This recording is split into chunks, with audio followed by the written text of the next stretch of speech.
Bom, continuando, vamos agora para as atividades do dia 5 de maio. A primeira é história, tem um vídeo com mais explicações sobre alguns conceitos importantes antes da gente ir para o livro. Livros de História, Liga Mundo, páginas 14 a 19. Começa aqui, ó. Página 14, o Estado e o papel da religião. Você já pensou em qual é o papel do Estado no cotidiano das pessoas? Então vamos lá. Vamos ver como é que era isso antigamente, né? As civilizações antigas eram caracterizadas por um conjunto de vilas e cidades que tinham alguns traços em comum, como a língua, a cultura, a religião. São elementos que caracterizam uma civilização. A existência de cidades, a especialização do trabalho, o domínio da escrita e a presença de instituições complexas, como o governo e o Estado. Duas das mais antigas civilizações da história humana se desenvolveram em uma região conhecida como Crescente Fértil, por causa das suas terras boas para a agricultura, em razão das cheias periódicas de grandes rios como o Nilo, Jordão, o Tigre e o Eufrates. A gente já conversou a respeito disso, né? Os povos nômades, eles viviam em determinada região e eles esgotavam aqueles recursos, geralmente regiões próximas à água, né? Porque a água é fundamental, e nas primeiras civilizações não existia saneamento básico, distribuição de água, de esgoto. Então, esses povos primitivos, eles sempre montavam, né, as suas moradias próximos a rios.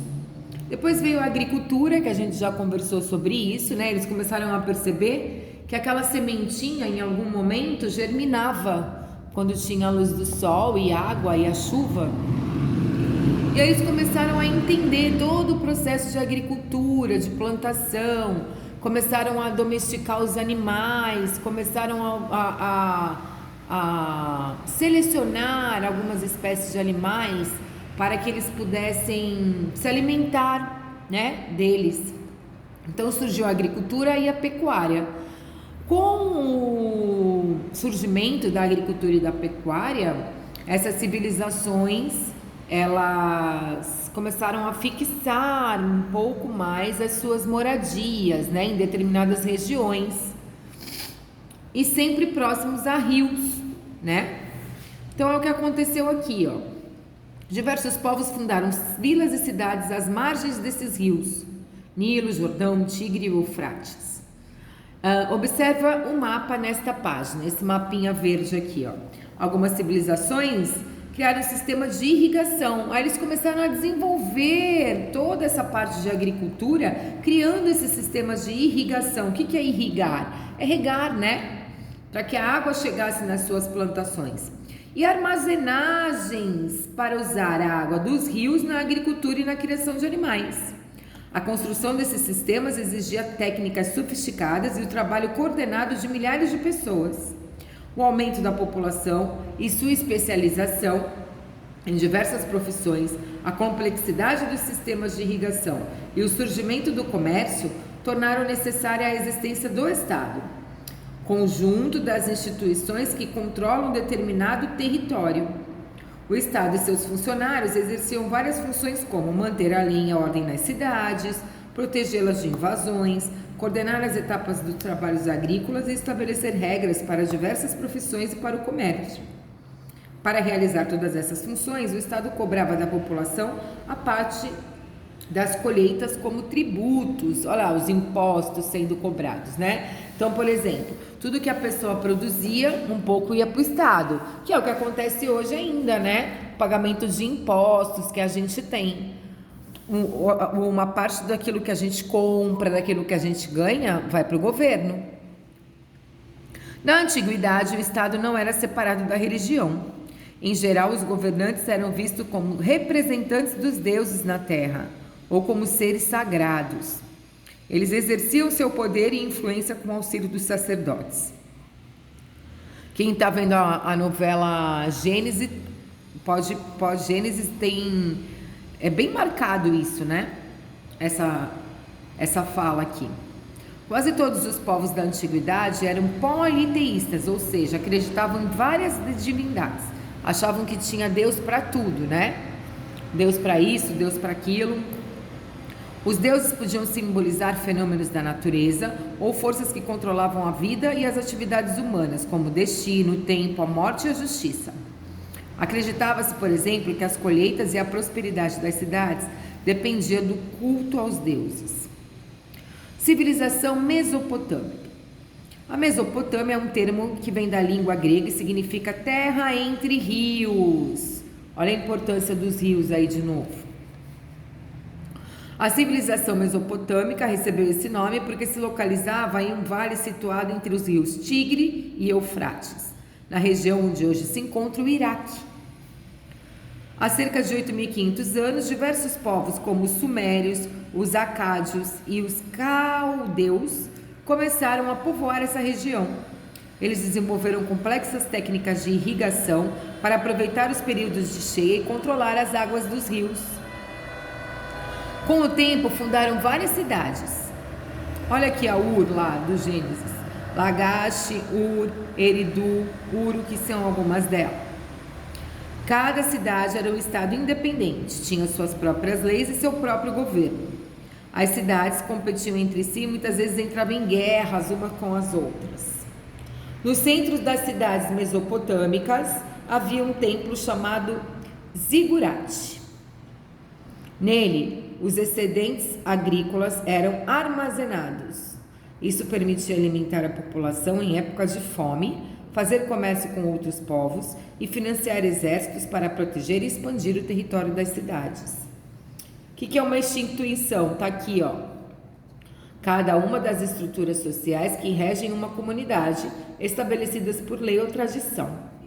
E o que é excedente? Aquilo que sobra ou excede, parte da produção que não foi consumida e por isso é armazenada para o futuro ou para o intercâmbio comercial. Lembrando que a gente já conversou sobre isso, o comércio era feito por base de troca, né? Chamado de escambo. Então, se eu produzia, se eu tinha uma criação de galinhas e ovos, eu poderia usar toda a minha produção que eu não fosse consumir na minha casa como moeda e trocar com alguém que produzisse vegetais, né? Então eu dava um pouquinho de ovo, a pessoa dava um pouquinho de vegetal. Então existia essa troca, foi a primeira forma de comércio, né?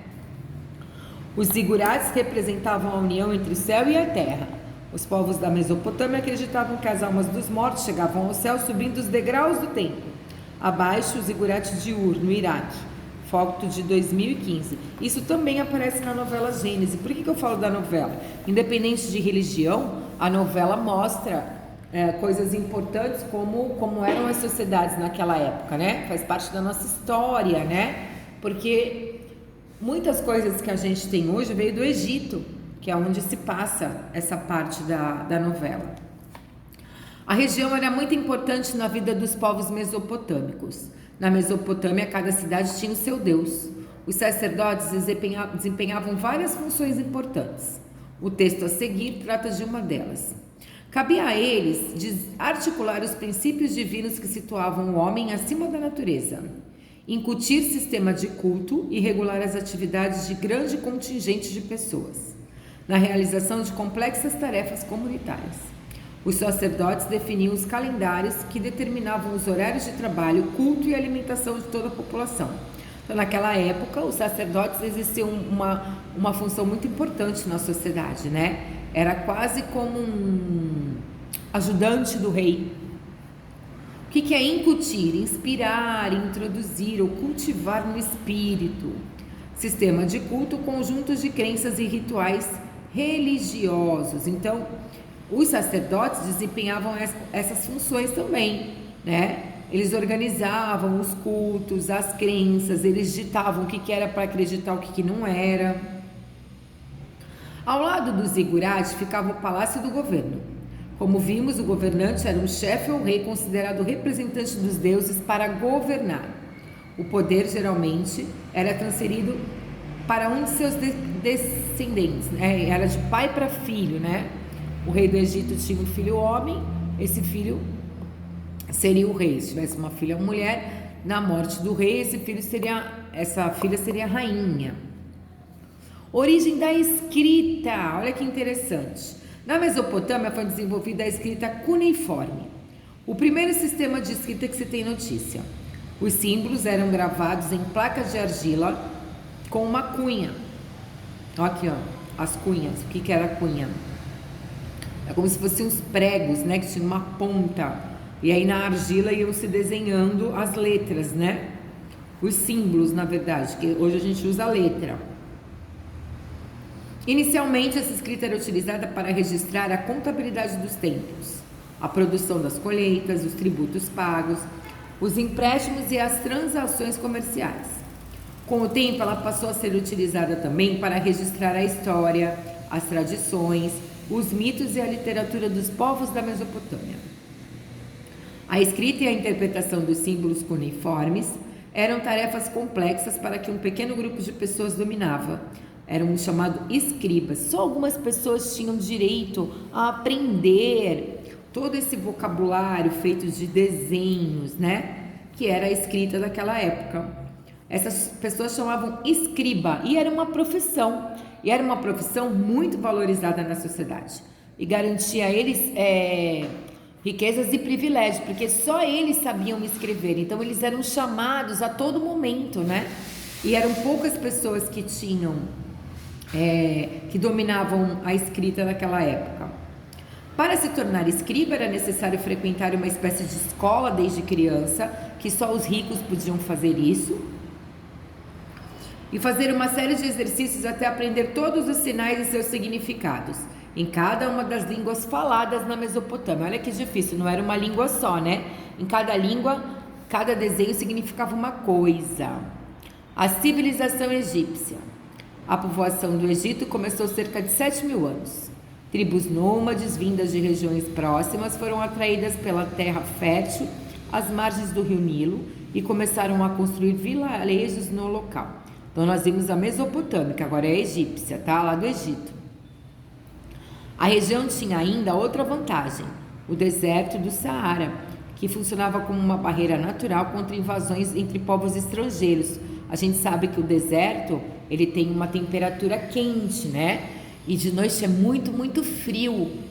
Então, no deserto não se encontra nada, recursos, para que a gente possa... Muita gente morre no deserto, indo de um lugar para outro, porque não se encontra água, uma região muito quente e árida, muito seca, né? Então, os desertos, nessa época, ajudavam a não ter invasões nessas cidades, nessas tribos, né? Com o tempo, esses vilarejos se uniram, formando 2 reinos, um ao norte do rio Nilo e outro ao sul. Diferentemente da Mesopotâmia, os 2 reinos foram unificados em um estado centralizado, governado por um faraó, há cerca de 5.000 anos. Então, quem mandava em tudo era o faraó, né? A centralização facilitou a organização do trabalho para as obras de irrigação, garantindo a melhoria das colheitas e permitindo o crescimento de cidades como Tanis, Mênfis e Tebas. A agricultura dependia de cheias periódicas do rio Nilo. Então, só se o rio enchesse, dava para irrigar e havia a agricultura. Era possível, né, haver agricultura, a plantação de vegetais. Nos períodos de cheia, formavam-se depósitos de humus no solo. O que é humus? Camada superior ao solo com grande quantidade de matéria orgânica. Essa substância fertilizava uma estreita faixa de terra nas 2 margens do rio.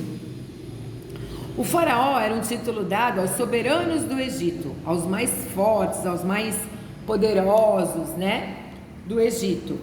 E ele era visto como um deus, ele era considerado proprietário de todas as terras e todas as riquezas do Egito. E exercia seu poder com a ajuda de funcionários, soldados e os sacerdotes, que eram os religiosos da época.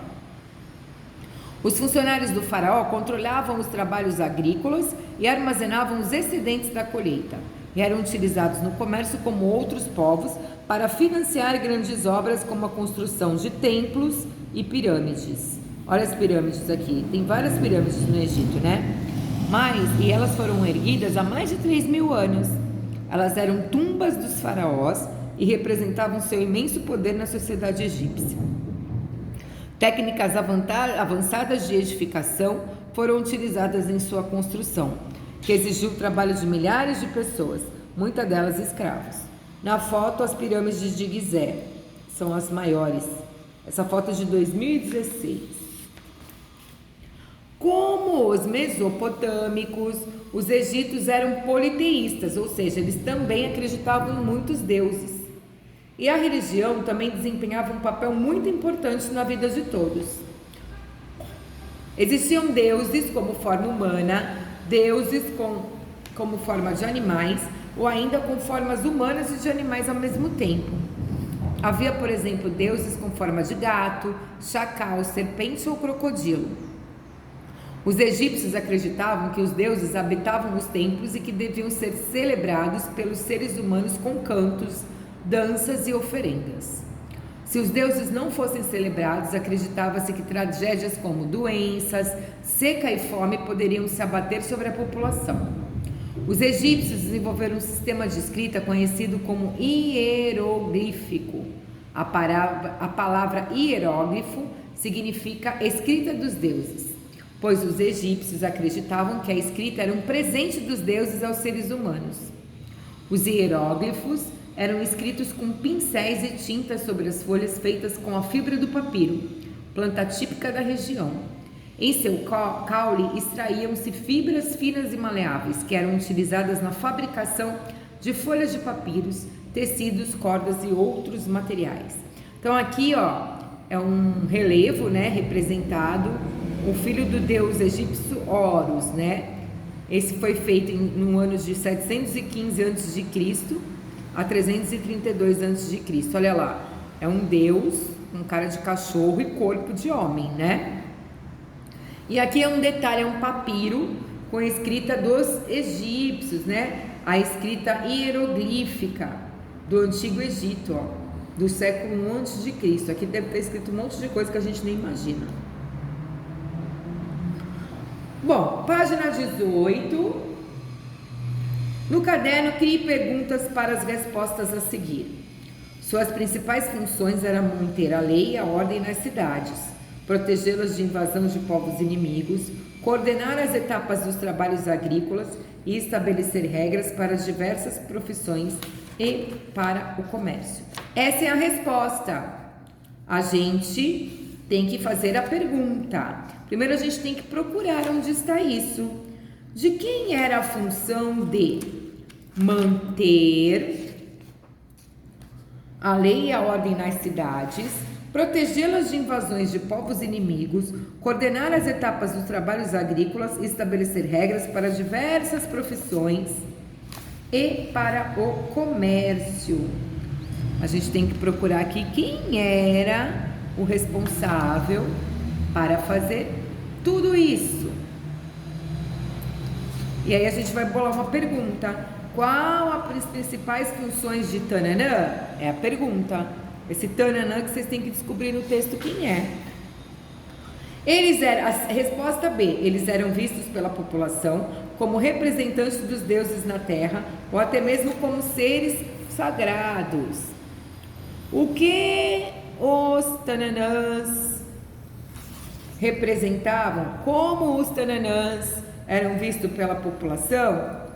A pergunta é essa. Quem é esse Tananã? Tem que procurar lá no texto também.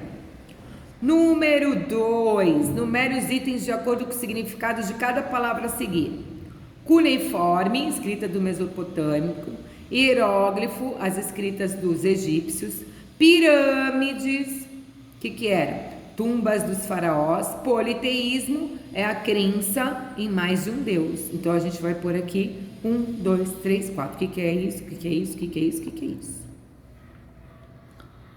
E aqui vamos falar sobre a identidade e formas de marcação do tempo. Olha que interessante. Hoje nós temos calendário, né? As horas. Cada povo e cada civilização caracteriza-se por crença, cultura e valores diferentes. E vai constituir assim a sua identidade. Um Uma das principais criações culturais que distingue os povos é a forma como marcam a passagem do tempo. Uma das maneiras de marcar o tempo é por meio de calendários. Hoje a gente usa isso. Eles permitem organizar os trabalhos agrícolas, dividindo os anos em meses e estações, com base na observação dos astros. O primeiro calendário que se conheceu surgiu na Mesopotâmia por volta de 2.700 anos antes de Cristo. Ele dividiu o ano em 12 meses, olha lá, em 29 ou 30 dias, com base nas fases da Lua. Cada fase da Lua nova dava início a um novo mês. O ano lunar tinha 354 dias. Para corrigir a defasagem em relação ao ano solar, a cada 3 anos os mesopotâmicos adicionavam um mês no calendário. É o que a gente faz com o mês de fevereiro, né? Hoje. A gente adiciona um dia, porque a gente já descobriu que a Terra leva 365 dias e 6 horas para fazer o movimento de translação. Então, essas 6 horas juntando em 4 anos, a gente ganha um dia mais em fevereiro, que é o dia 29. O calendário solar, mais preciso que o lunar, foi inventado pelos egípcios. Ele dividiu um ano em 12 meses e 30 dias. 12 meses de 30 dias. Além de 5 dias a mais, chamados de epagômenos. O ano desse calendário tinha 365 dias, bem próximos do nosso, né? Olha a esperteza dos egípcios, hein? Como eles eram povos muito privilegiados em inteligência, em capacidade de fazer as coisas funcionarem. O calendário atualmente em uso, chamado de gregoriano, também divide, que é o nosso, que a gente usa, calendário gregoriano, divide o ano em 365 dias, mas não usa mais o movimento dos astros como referência, da lua, do sol, né? Qual a importância do calendário para a organização do nosso cotidiano escolar? Essa resposta não precisa colocar no caderno, só para a gente pensar. Será que é importante a gente ter um calendário? A gente marcar os dias? Só para a gente refletir, tá bom? E a próxima atividade é de geografia, no livro Apacalô. Não, Apacalô é ciências. É Buriti.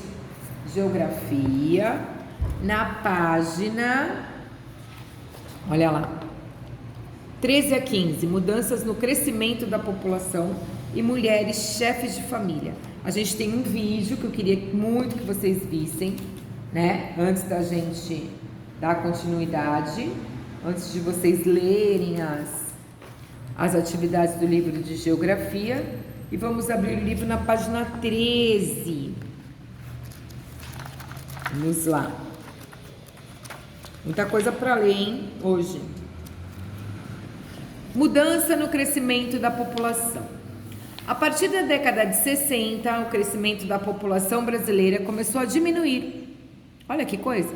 Um dos motivos para essa queda foi a diminuição acentuada da taxa de natalidade. Taxa de natalidade é o número de pessoas que nascem.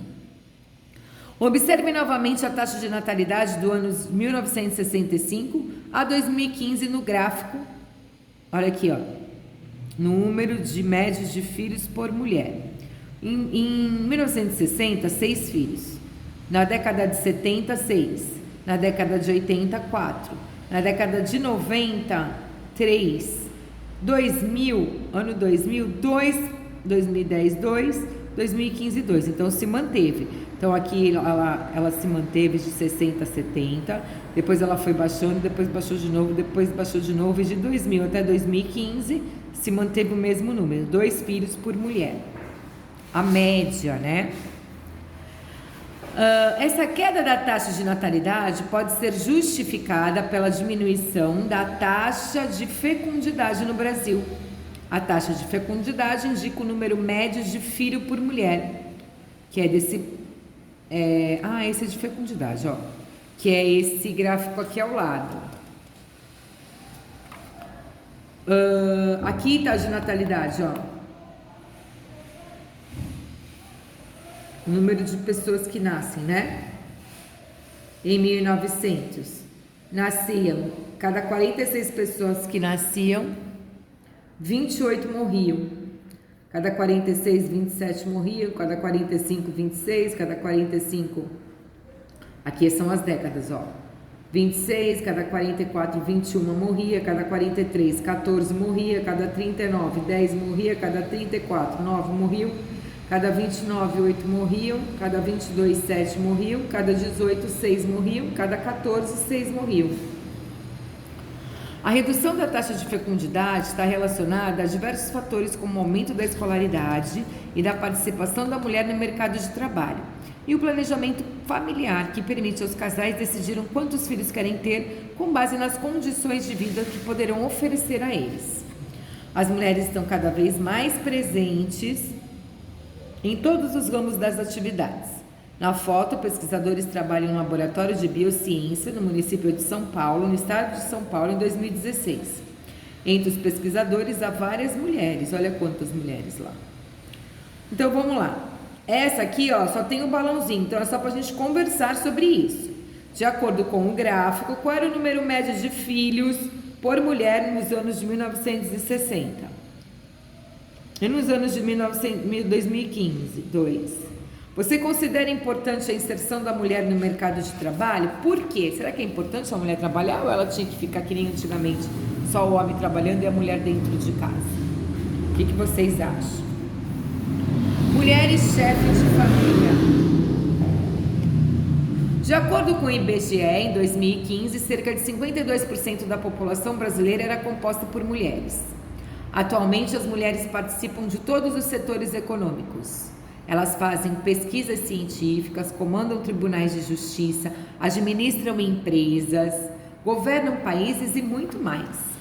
Mesmo estando cada vez mais inseridas no mercado de trabalho, as mulheres ainda são as principais responsáveis pelas tarefas domésticas, higiene e organização da moradia, alimentação e pelos cuidados com os filhos. Recentemente, essa responsabilidade aumentou. Muitas mulheres passaram a ser também as principais responsáveis pelo sustento financeiro da família. No ano 2000, por exemplo, de cada 100 famílias, 22 tinham a mulher como principal responsável pela renda familiar. Ou seja, só a mulher que trazia a maior quantidade de dinheiro para casa, né? Já em 2015, esse número aumentou para 41. Olha, em 15 anos, de 22 foi para 41. Aqui tem um gráfico, né? Percentual de homens e mulheres no total da população. 48% são homens, 52% da população de 2015 é mulher. Aqui tem outro, ó.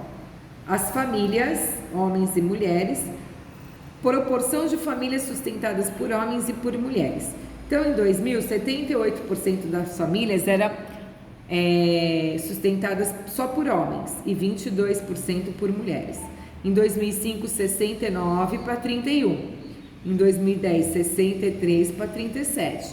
Em 2015, 59 para 41. E hoje, certamente, esse número pode ter quase se igualado, se não ultrapassou, né? Olha aqui. As mulheres adultas da sua família exercem alguma atividade remunerada? Quer dizer, as mulheres adultas da sua família trabalham fora? Trazem dinheiro para sustentar as famílias em casa? Sim ou não? E se sim, qual é o emprego, qual a atividade que elas fazem para trazer o dinheiro para dentro de casa? Alguma mulher adulta da sua família é a principal responsável pelo sustento financeiro da família? Sim ou não? Por exemplo, o homem está desempregado ou não existe um companheiro, é só ela e os filhos em casa, né? Então ela é a principal responsável. Aqui, envelhecimento da população brasileira. A população de um país pode ser dividida em 3 faixas etárias: jovens, adultos e idosos. Jovens são todas as pessoas até 19 anos. Adultos, todas as pessoas de 20 a 59. Idosos, pessoas com 60 anos ou mais.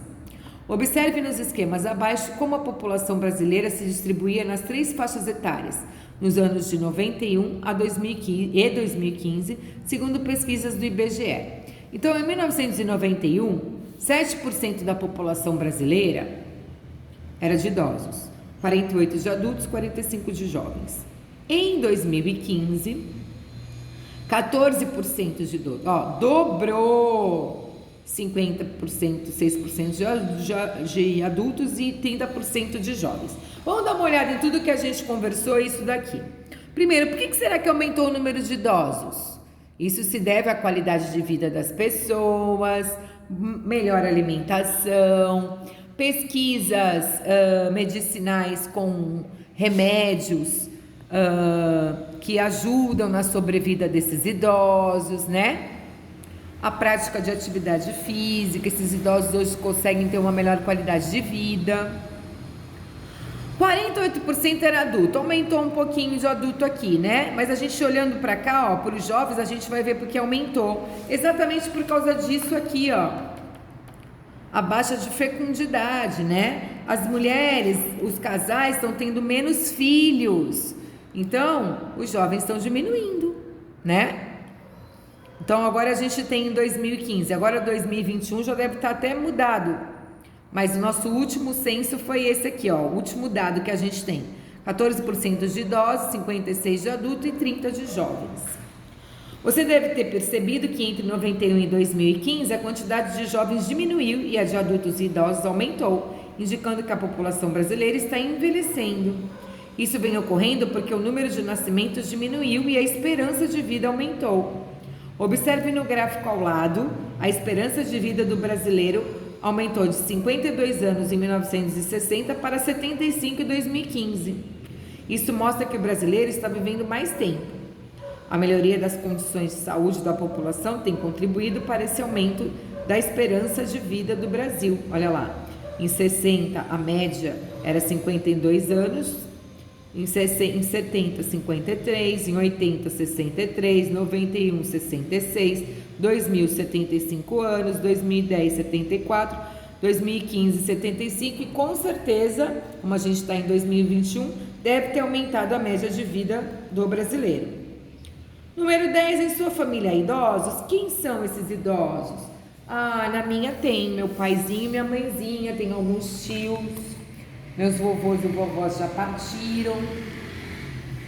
E essa foi a atividade de quarta-feira, dia 5.